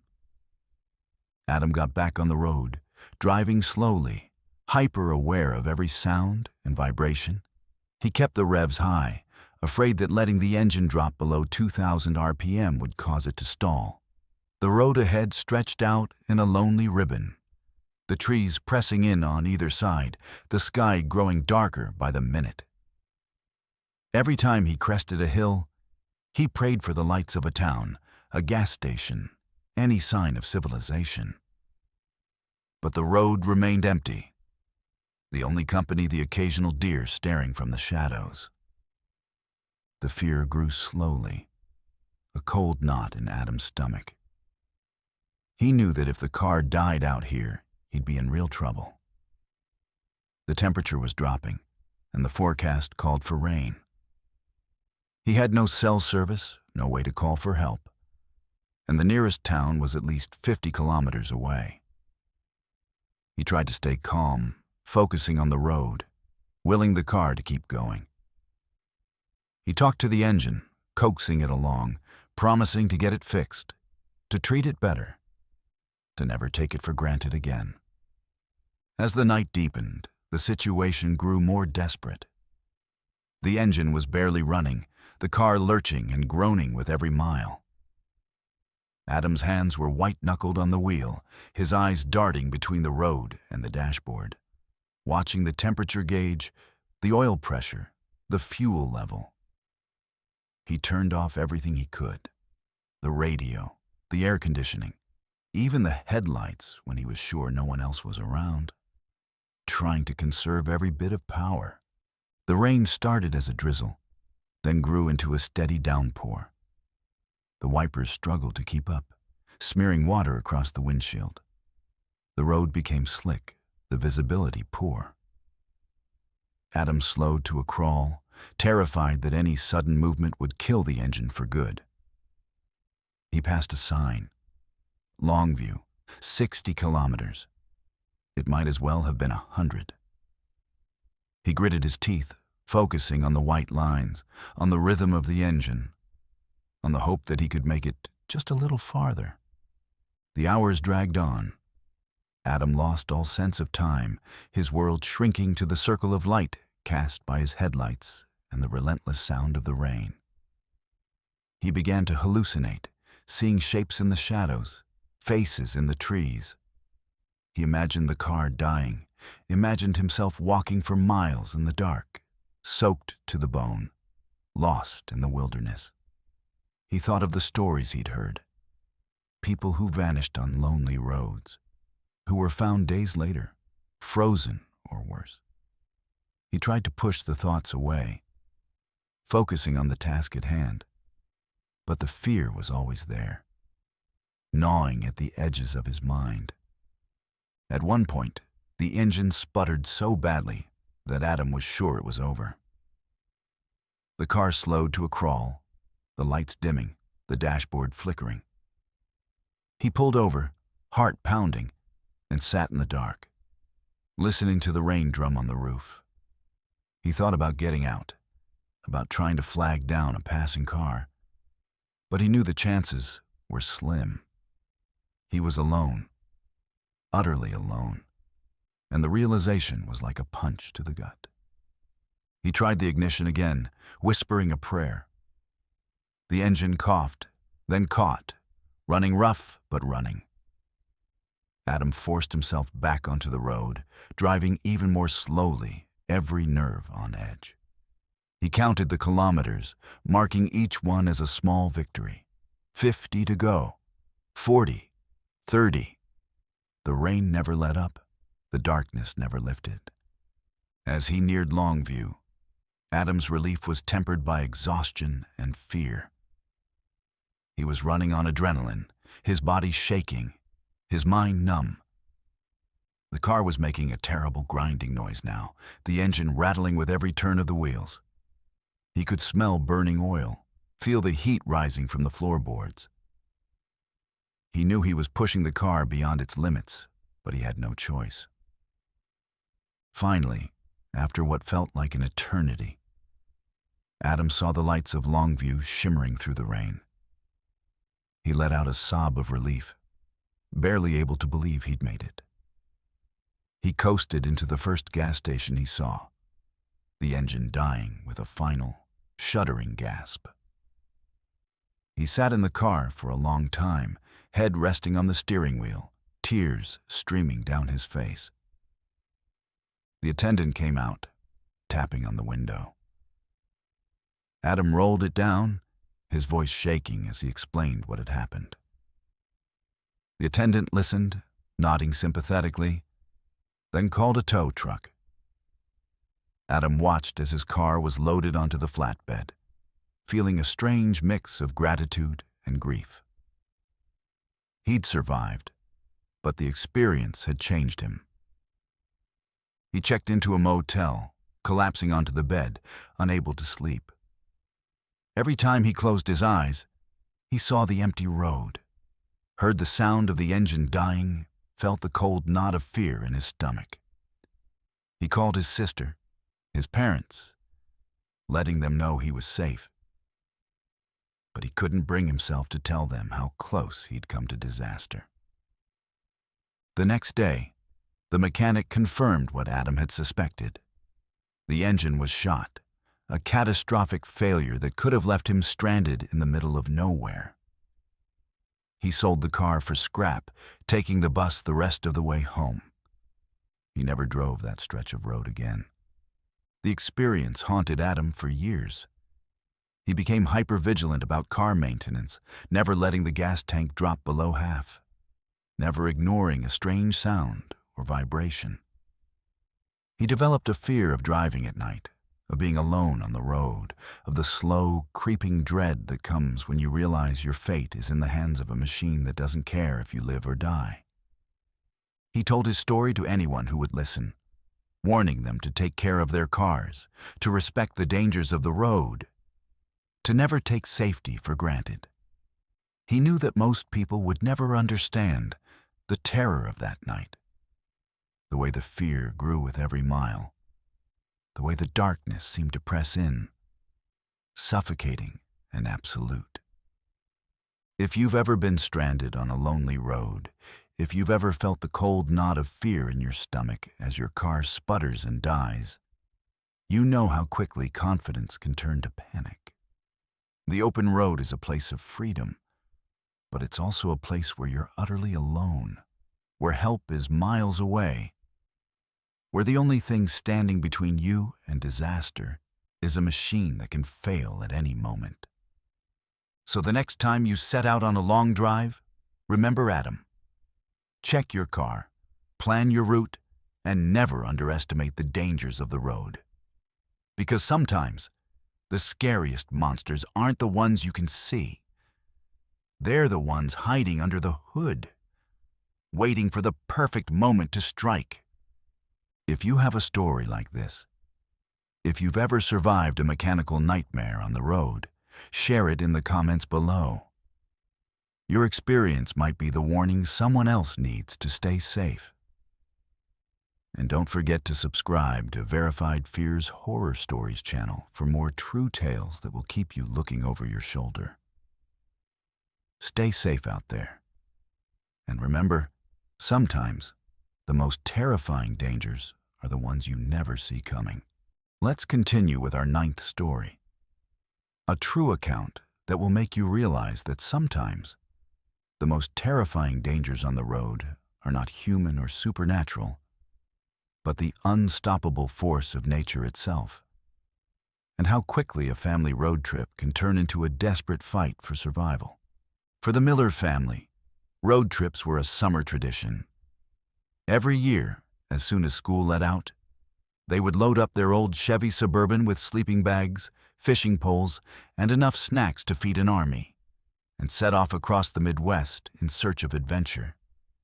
For the kids, 15-year-old Jenna, 12-year-old Max, and 8-year-old Sophie, it was the highlight of the year, a chance to escape the routines of home and lose themselves in the endless possibilities of the open road. Their parents, Tom and Linda, cherished these trips too, seeing them as a way to reconnect as a family and create memories that would last a lifetime. The summer of 2007 was no different. The plan was to drive from their home in Topeka, Kansas, to a remote lake in Oklahoma, where Tom's brother owned a rustic cabin. The route would take them through the heart of Tornado Alley. But Tom wasn't worried. He'd grown up in the Midwest, and he prided himself on his ability to read the weather and keep his family safe.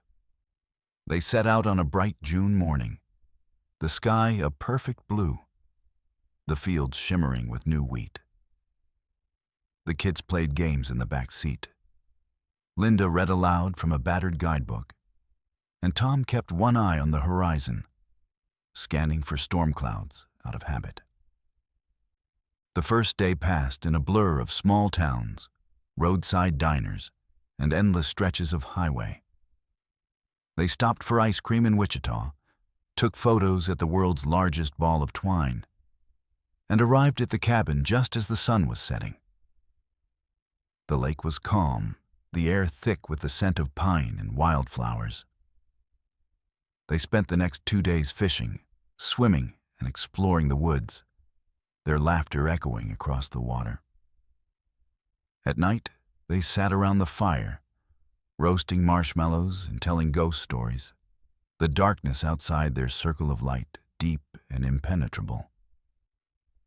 On the third day, the weather changed. The air grew heavy, the sky turning a strange, sickly green that Tom recognized all too well. He checked the radio, listening to the forecast. Severe thunderstorms, possible tornadoes, moving in from the west. Linda suggested they pack up and head home early, but Tom hesitated. The storms were still hours away, and he didn't want to cut the trip short. Besides, he reasoned, they could always pull over if things got bad. By late afternoon, the clouds had thickened, piling up on the horizon like bruised mountains. The wind picked up, rattling the windows of the cabin and sending ripples across the lake. Tom decided it was time to go. They packed in a hurry, tossing their gear into the Suburban and double-checking the weather one last time. The radio warned of a tornado watch for the entire region, but Tom was confident they could outrun the storm if they left immediately. They set out, the mood in the car tense but hopeful. Tom kept the radio tuned to the weather station, his knuckles white on the steering wheel. Linda tried to keep the kids calm, distracting them with stories and games. But even Jenna and Max could sense the anxiety in their parents' voices. The sky darkened, the clouds swirling overhead, and the first drops of rain began to fall. As they crossed into northern Oklahoma, the storm hit. The rain came in sheets, blinding and relentless, the wind howling like a living thing. Tom slowed to a crawl, the wipers useless against the deluge. Lightning flashed, illuminating the fields in stark, unnatural light. The radio crackled with static, the voice of the weatherman barely audible.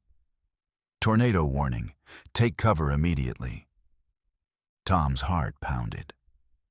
He scanned the roadside for a place to pull over, but the fields were empty, the farmhouses dark and distant.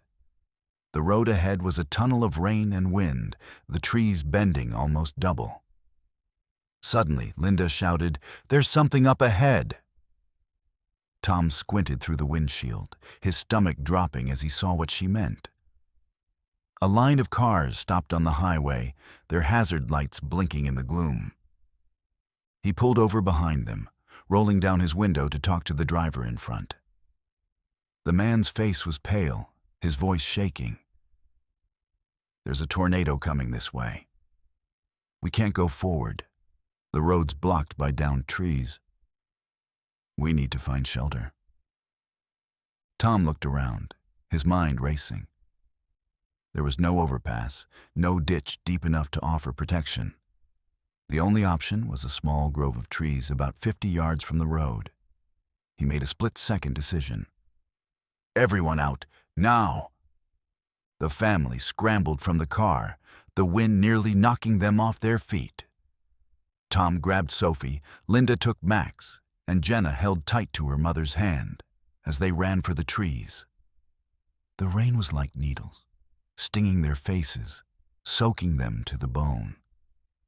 The roar of the wind grew louder, a freight train bearing down on them. They reached the grove, huddling together at the base of the largest tree. Tom wrapped his arms around his family, trying to shield them from the debris flying through the air. The ground shook, the air filled with the sound of splintering wood and shattering glass. Jenna screamed as a branch whipped past her head, missing her by inches. The tornado hit with a force that defied comprehension. The wind tore at them, pulling at their clothes, their hair, their very breath.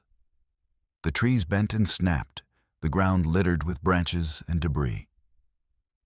Tom held on with everything he had, his muscles burning, his mind filled with a single thought: keep them safe. It felt like hours, but in reality, it was only minutes.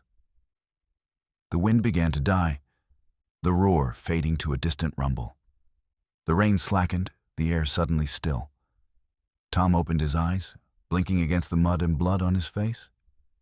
His family was alive, shaken but unharmed. They stumbled back to the road, the devastation laid bare in the weak light. Cars were overturned, trees uprooted, power lines downed. The Suburban was gone, swept away by the storm. Other families emerged from the wreckage, their faces pale and stunned. The hours that followed were a blur of chaos and confusion. Emergency crews arrived, picking their way through the debris, searching for survivors. The Millers were taken to a nearby shelter, where they huddled together, grateful to be alive. They learned that the tornado had been an EF4, one of the strongest in years, carving a path of destruction for miles. In the days that followed, the family struggled to process what had happened. The kids had nightmares, waking in the night to the sound of wind and rain. Tom blamed himself for not leaving sooner, for putting his family in danger. Linda tried to reassure him, but she too was haunted by the memory of the storm. They returned home, their summer trip cut short, their sense of safety shattered. The experience changed them, leaving scars both visible and invisible. They became more cautious, more aware of the power of nature, more grateful for the simple fact of being together. Jenna, once fearless, developed a deep-seated fear of storms. Max became obsessed with weather patterns, reading everything he could about tornadoes and how to survive them. Sophie, the youngest, drew pictures of the storm. Dark clouds, swirling winds, her family huddled together beneath a tree. Tom and Linda did their best to help their children heal, but they too struggled with the trauma. Tom attended support groups for survivors, sharing his story with others who had faced the same terror. Linda volunteered at the local Red Cross, helping families who had lost everything to the storm. The Millers' story became a cautionary tale in their community, a reminder of how quickly life can change, how fragile safety really is. They told their story to anyone who would listen, urging others to respect the power of nature, to never take the road for granted. If you've ever been caught in a storm on the open road, if you've ever felt the raw, primal fear of nature unleashed, you know how quickly confidence can turn to terror. The road is a place of freedom, but it's also a place where you're at the mercy of forces beyond your control. So the next time you see storm clouds gathering on the horizon, remember the Millers. Trust your instincts, seek shelter, and never, ever underestimate the power of the wind. If you have a story like this, if you've ever survived a natural disaster on the road, share it in the comments below. Your experience might be the warning someone else needs to stay safe. And don't forget to subscribe to Verified Fears Horror Stories channel for more true tales that will keep you looking over your shoulder. Stay safe out there. And remember, sometimes the most terrifying dangers are the ones you can't outrun. Let's continue with our 10th story. A true account that will make you question what you see in the lonely hours of the night, and how a single fleeting encounter on the highway can linger in your mind forever. Jack had spent most of his adult life behind the wheel of a semi, traversing the vast highways that crisscrossed the American Midwest. He was no stranger to the isolation of the open road, the endless landscapes, or the way the world seemed to shrink to the glow of his headlights during those long, solitary hauls. He had always found a certain comfort in the routine. The steady hum of the engine, the predictable rhythm of mile markers, the familiar crackle of late-night radio. He'd heard plenty of stories from fellow drivers about strange things seen on the road, phantom hitchhikers, mysterious lights, and odd figures glimpsed in the fog.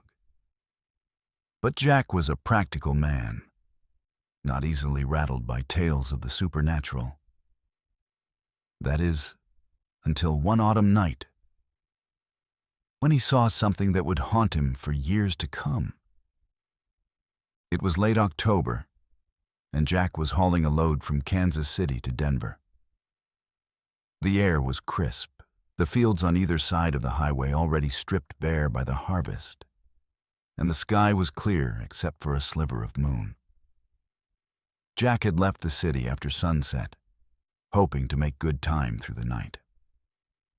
The highway was almost deserted, and he found himself settling into the familiar trance of night driving, sipping coffee and humming along to the radio as the miles slipped by. Around midnight, Jack approached an old overpass he'd crossed countless times before. As his headlights swept up the embankment, he saw a figure standing motionless at the railing. A woman alone, silhouetted against the night sky. She wore a long, dark coat, and her hair was loose, blowing slightly in the breeze. Jack's first reaction was concern. Was she stranded? Was she waiting for someone? He slowed as he passed beneath a bridge, glancing up to get a better look. For a brief moment, their eyes met. Her gaze steady and distant, her face pale in the moonlight. Jack felt an unexpected chill, a sense of sadness and unease that he couldn't explain. He checked his mirrors as he drove on, half expecting to see her move or wave. But she remained perfectly still, watching the road below. Jack tried to shake off the strange feeling, telling himself she was probably just a traveler waiting for a ride, or perhaps someone from a nearby farm. But as the night wore on, he couldn't get her image out of his mind. The road ahead seemed emptier than usual, the darkness pressing in on all sides. He passed another overpass about an hour later, and to his shock, he saw her again. Same coat, same posture, same distant stare. This time, Jack's heart raced. He knew it was impossible for her to have reached that spot ahead of him, especially since he hadn't seen any vehicles pass or any side roads that could have allowed her to get there first. Jack's nerves were on edge now. He kept glancing in his mirrors, scanning the side of the road, half expecting to see her appear again. He tried to focus on the drive, but every overpass became a source of dread. Sometimes they were empty, but sometimes, impossibly, he would see her again, always in the same spot, always watching. The more he tried to rationalize what he was seeing, the less sense it made. He wondered if he was just exhausted, if his mind was playing tricks on him after too many hours on the road. By the time the first light of dawn began to creep over the horizon, Jack was shaken and exhausted. He pulled into a truck stop on the edge of a small town, his hands trembling as he poured himself a cup of coffee. He tried to talk himself out of his fear, but the image of the woman on the overpass wouldn't leave him. He asked a couple of other drivers if they'd ever seen anything strange on that stretch of highway. One of them, an older man with a weathered face, nodded slowly and said, "You saw her too, didn't you?" He explained that over the years, many drivers had reported seeing a woman on the overpasses along that route, always at night, always alone. Some believed she was connected to a story from decades ago. A local woman who had spent years waiting for someone who never returned, her story woven into the fabric of local legend. Others thought she was simply a symbol of longing or sorrow, a figure who appeared to those who were alone on the road. Jack became obsessed with finding an explanation. He searched for old newspaper articles, read through online forums, and listened to every rumor he could find among the trucking community. The stories varied, but the details were always eerily similar. A solitary woman, always on the overpass, always at night, her presence leaving drivers with a lingering sense of sadness or unease. No one could say for sure who she was or why she appeared, but the encounters always left a mark. Even after Jack finished his delivery and returned home, the memory of that night haunted him. He found himself avoiding that stretch of highway, taking longer routes just to avoid the overpasses. He became more cautious, more aware of the strange and unexplained things that could happen on the road. He told his story to other drivers, warning them to trust their instincts and to never ignore the feeling that something isn't right. If you've ever driven alone at night, if you've ever glimpsed something out of the corner of your eye that you couldn't explain, you know how quickly the familiar can turn strange.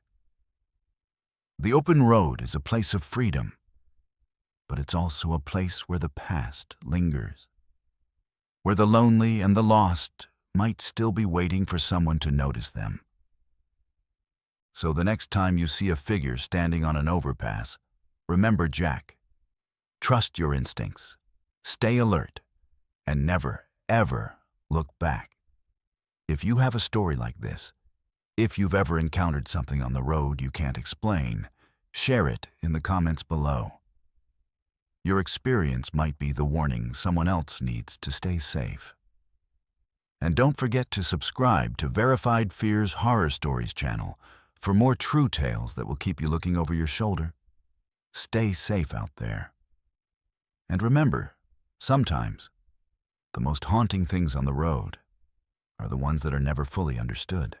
Let's continue with our 11th story. A true account that will make you question the very people you're supposed to trust on the road, and how a single moment of doubt can be the difference between safety and disaster. For as long as she could remember, Natalie had been the responsible one in her group of friends. She was the planner, the organizer, the one who made sure everyone had their seatbelts on and their phones charged before they left for any trip. That summer, after their college graduation, Natalie and her two best friends, Claire and Marcus, decided to take one last road trip together before life scattered them in different directions. Their plan was to drive from their home in upstate New York all the way to the Grand Canyon, taking the scenic route through the Midwest and the Rockies, camping and hiking along the way. They'd spent weeks mapping out their route, booking campsites and making playlists for every leg of the journey. It was supposed to be a celebration of their friendship, a final adventure before adulthood set in. The first week was everything they'd hoped for. They drove through rolling hills and endless cornfields, stopped at quirky roadside diners, and slept under the stars in national parks. They took turns driving, swapping stories and singing along to the radio, the miles slipping by in a blur of laughter and anticipation. By the time they reached Colorado, the road felt like home, and the worries of the future seemed far away. It was somewhere in western Colorado, on a lonely stretch of highway between two small towns, that things began to go wrong. They'd left their last campsite late in the afternoon, hoping to make it to the next town before dark. The sun was setting, painting the mountains in shades of gold and purple, and the road was empty except for the occasional pickup truck or RV.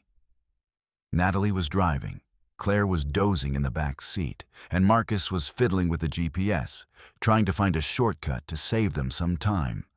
As the last light faded from the sky, Natalie noticed headlights in the rearview mirror.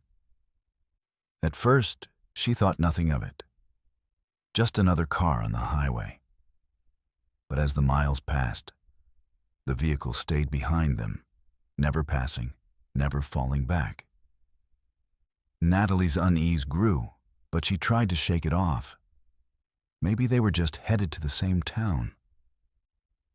A few minutes later, the headlights flashed. Natalie's heart skipped a beat. The car behind them, a dark SUV, sped up and pulled alongside, matching their speed. The driver rolled down his window, gesturing for them to pull over. Natalie hesitated, unsure what to do. The SUV had no markings, no visible lights. But the driver was wearing what looked like a police uniform. Marcus leaned forward, his voice tense. "I don't like this, Nat. Why would a cop be in an unmarked car out here?" Natalie's mind raced. She'd heard stories, urban legends really, about fake cops pulling people over and robbing them, or worse. But she'd also been raised to respect authority, to do what the police told her. She slowed the car, pulling onto the shoulder, her hands shaking. The SUV stopped behind them, its headlights glaring in the mirrors. The driver got out, walking slowly toward their car. He was tall, broad-shouldered, wearing a tactical vest and dark sunglasses, even though the sun had long since set. He carried a flashlight, which he shone into the car, blinding them. "License and registration," he said, his voice flat and emotionless. Natalie fumbled for her wallet, her hands trembling. Marcus whispered, "Ask for his badge. Real cops have to show you their badge." Natalie took a deep breath, forcing herself to sound calm. "Can I see your badge, officer?" The man's expression didn't change. "Just give me your license and registration." Something was wrong. Natalie could feel it in her gut. She glanced at Marcus, who shook his head, his eyes wide with fear. Claire sat up in the back seat, her face pale. "Officer, I'd like to call 911 to verify your identity," Natalie said, her voice shaking. The man's jaw tightened. "Step out of the car. Now." Natalie's heart pounded. She remembered something her father had told her. If you ever feel unsafe during a traffic stop, you have the right to call 911 and stay in your car with the doors locked. She grabbed her phone, dialing 911 with trembling fingers. The man's face twisted in anger. He pounded on the window with his flashlight. "Open the door, now!" Natalie's instinct screamed at her to run. She threw the car into drive, flooring the accelerator. The tires spun on the gravel shoulder before catching, and the car shot forward, fishtailing onto the highway. The SUV roared after them, headlights blazing. Marcus shouted directions, telling Natalie to take the next exit, to lose the SUV in the maze of back roads. Claire sobbed in the back seat, her voice barely audible over the roar of the engine. The SUV stayed close, its driver leaning on the horn, swerving dangerously behind them. Natalie's phone was still connected to 911. She shouted their location into the receiver, begging for help. The dispatcher's voice was calm, telling her to keep driving, to head for a populated area, to avoid stopping at all costs. They sped through the darkness, the SUV never more than a few car lengths behind. Natalie's hands were slick with sweat, her breath coming in ragged gasps. She took a sharp turn onto a side road, the car bouncing over potholes and gravel. The SUV followed, its headlights looming in the rearview mirror. Finally, they saw the lights of a small town ahead. Natalie aimed for the first gas station she saw, pulling into the brightly lit lot. The SUV slowed, then turned and sped away, disappearing into the night. Natalie and her friends sat in the car, shaking as the police arrived. They described the man, the SUV, the uniform. The officers listened, their faces grave. "You did the right thing," one of them said. "There have been reports of fake cops in the area. People posing as law enforcement to rob travelers. If you hadn't trusted your instincts, things could have ended very differently." The rest of the trip passed in a haze of fear and exhaustion. Natalie avoided driving at night, sticking to well-traveled roads and stopping only in busy, well-lit places. She double-checked every car that followed them, her nerves frayed by the memory of the man's face, his voice, his pounding on the window. The experience changed her. She became more cautious, more skeptical, less willing to trust authority without question. She told her story to anyone who would listen, warning them to trust their instincts, to never stop for an unmarked car, to always call 911 if they felt unsafe. Marcus and Claire struggled with nightmares, waking in the night to the sound of pounding on glass, the glare of headlights in the dark. Their friendship was tested by the trauma, but in the end, it brought them closer, bonded by the knowledge that they had survived something truly terrifying. If you've ever been pulled over on a lonely road, if you've ever felt a flicker of doubt about the person in the uniform, you know how quickly trust can turn to fear. The open road is a place of freedom, but it's also a place where danger can hide behind a badge, where the people you're supposed to trust can be the ones you need to fear the most. So the next time you see flashing lights in your mirror, remember Natalie and her friends. Trust your instincts, stay alert, and never, ever let your guard down. If you have a story like this, if you've ever been threatened by someone you thought you could trust, share it in the comments below. Your experience might be the warning someone else needs to stay safe.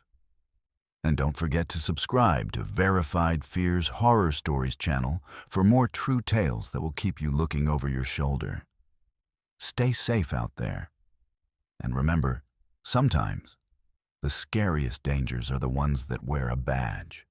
Let's conclude this collection with a story that proves sometimes the most chilling threats on the open road are the ones that are meticulously planned, waiting for you in the places you least expect. This is the true account of a solo traveler who learned in the most harrowing way how quickly a peaceful journey can turn into a desperate fight for survival. For years, Daniel had dreamed of taking the ultimate solo road trip. He was a photographer by trade, but at heart, he was a wanderer. Someone who found solace in the endless horizon, who felt most alive when the world was reduced to the hum of tires on asphalt and the ever-changing view outside his windshield. After a decade of saving and planning, he finally set out from his home in Seattle, determined to drive all the way to the southern tip of Texas, capturing the hidden beauty of America's back roads along the way. His car was his sanctuary, packed with camera gear, a cooler full of snacks, and a well-worn atlas marked with places he'd always wanted to see. He was careful, methodical, and always trusted his instincts. traits that had kept him safe through years of solo travel. But nothing could have prepared him for what he would encounter on a lonely stretch of highway in the deserts of New Mexico. The first days of Daniel's journey were everything he'd hoped for. He drove through the misty forests of Oregon, crossed the snow-capped peaks of the Rockies, and wandered through the red canyons of Utah. His camera capturing sunsets and storms, wild horses, and ghost towns. He slept in his car or in cheap motels, always keeping his doors locked and his wits about him. He avoided big cities, preferring the quiet of small towns and the solitude of empty highways. The road was his companion, and he relished every mile. By the time he reached New Mexico, Daniel was exhausted but exhilarated. The landscape was stark and beautiful, the sky an endless dome of blue. He spent a day exploring the ruins of an old mining town, then set out in the late afternoon, planning to drive for a few hours before finding a place to sleep. The highway was nearly empty, the only other vehicles the occasional pickup truck or battered RV. The sun was setting, painting the desert in shades of gold and crimson. Daniel felt a familiar sense of peace, the kind that only comes when you're far from everything and everyone. As dusk deepened, Daniel began looking for a safe place to pull over and rest. He spotted a small gravel turnout just off the highway, partially hidden by a stand of scrubby mesquite. It was nothing fancy, just enough space for his car and a view of the open desert. He parked, rolled down the windows to let in the cool evening air, and settled back with his journal, jotting down notes about the day's travels. The silence was profound, broken only by the distant call of a coyote and the whisper of wind through the brush. Daniel felt safe, cocooned in his car, lulled by the rhythm of the road and the beauty of the night. He must have dozed off, because the next thing he knew, it was pitch dark. He woke with a start, heart pounding, unsure what had roused him. For a moment, he listened. Nothing but the sound of his own breathing and the faint rustle of the wind. He checked his phone. 2:13 a.m. He debated whether to keep driving, but fatigue won out. He locked the doors, reclined his seat, and closed his eyes. A sharp noise jolted him awake. At first, he thought it was a dream, a metallic scraping, faint but insistent, coming from beneath the car. He sat up, every nerve on edge, and listened. The sound came again, louder this time, followed by the unmistakable crunch of gravel. Someone was outside, moving around his car. Daniel's mind raced. He reached for his phone, but there was no signal, just the mocking words, "No service," glowing in the darkness. He considered honking the horn, but feared it might provoke whoever was out there. Instead, he sat perfectly still, straining to see through the fogged windows. Suddenly, a figure appeared in the moonlight, crouched near the back tire. Daniel's blood ran cold. The person was dressed in dark clothes, face hidden by a hood. He watched in horror as the figure pulled something from a bag, a length of metal with sharp spikes, and began laying it behind the rear wheels of his car. Daniel realized, with a sickening jolt, that it was a homemade spike strip, the kind used by police to stop fleeing vehicles.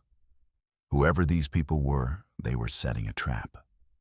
Panic surged through Daniel. He scanned the area, spotting two more figures lurking in the shadows, one near the front of the car, the other standing watch at the edge of the turnout. He was boxed in, alone, miles from help. He thought of his family, his friends, the life he'd built. He refused to become another statistic, another unsolved mystery on a lonely stretch of highway. He weighed his options.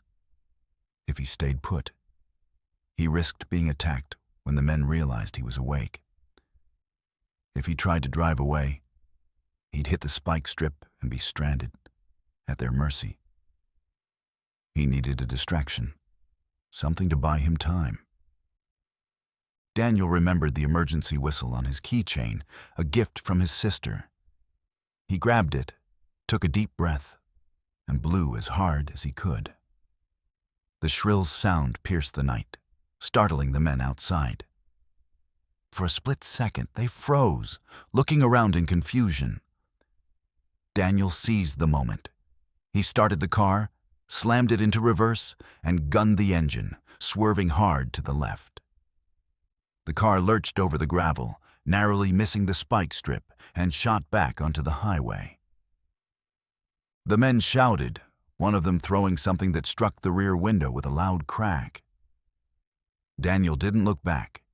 He floored the accelerator, the car fishtailing on the loose gravel before catching traction on the asphalt. His heart pounded as he sped down the highway, headlights cutting through the darkness. For miles, Daniel drove in a blind panic, checking the mirrors for any sign of pursuit. The road was empty, the only sound the roar of the engine and his own ragged breathing. He didn't stop until he reached a brightly lit gas station on the outskirts of a small town. He stumbled inside, shaking, and told the clerk what had happened. The police were called, but by the time they arrived, the men and the spike strip were long gone. Daniel spent the rest of the night in the gas station, too shaken to sleep. The reality of how close he'd come to disaster hit him in waves.